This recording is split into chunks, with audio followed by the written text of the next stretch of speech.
Nahuli ka mang pagtakas ng lalaking nambastos umano sa isang noontime show host at performer. I-report kita. Manyak ka, leche ka. O ano, bobo, bobo. Hinaras daw ng lalaking modelo ang babae at nagpupumilit umanong pumasok sa condo unit nito. Ang lalaki kinilalang si Shervy Torno at pumayag na humarap sa kamera habang nakadetine dahil sa reklamong unjust vexation. Inamin niyang nagandahan siya sa babae pero itinanggi niyang hinipuan niya ito. Humihingi ng dispensa ang suspect sa biktima at sa pamilya nito. Sinundan ko siya, hiningi ko yung pangalan.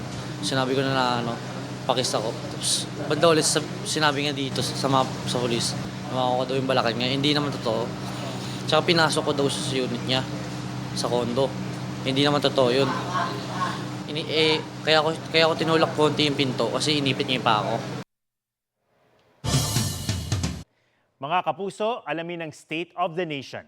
Mag-subscribe sa GMA Integrated News sa YouTube. Sa ating mga kapuso abroad, samahan niyo kami sa GMA Pinoy TV at sa www.gmanews.tv.